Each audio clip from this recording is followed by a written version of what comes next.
Okay, so this is a new one we did about, you ever have groups of friends that you have running gags with and you're like, oh, that's a running gag. This is one about that. It's a new one, it's called Running Gagged. So our original joke, it came from the quote, "Slap her, I married her." It's all started out as a joke, that's all it was, really. Like, instead of saying axe instead of ask, or ironically saying yes.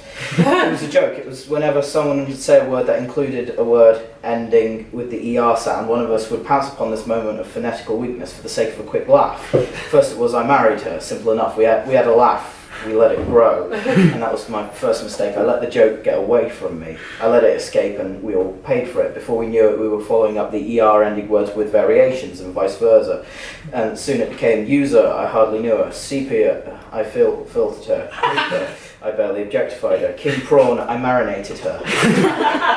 It was still a joke though, just a little bit of wordplay. We had fun with it, we were in control, it was just wordplay. When did wordplay ever go south? It was my fault really, I should have seen it coming, but it was too caught up in the moment.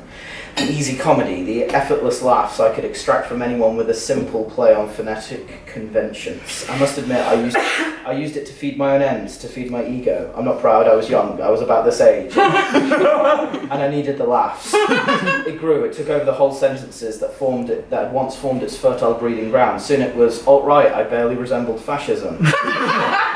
Sleeper, I used her as part of my railway. Exeter, I entered her in a car with my dad. By the time I realised the true extent of the damage I'd done to myself, to us, it didn't matter anymore. It was loose, it could think, could adapt, it could be anywhere. It could spring up in any innocent conversation like an alien through John Hurt's chest. It was beautiful in its own way, a perfect organism, its structural perfection matched only by its hostility. I admit I admired its purity, a survivor unclouded by remorse, conscience, or delusions of morality. I dreamt of creating the world's most powerful in-joke mean crossover, and I succeeded. Look upon my work, ye mighty, and despair. I've made a monster, I created her, there you go. Spreading. Why did I make it? Why would I inflict it on people? People I cared about in theory.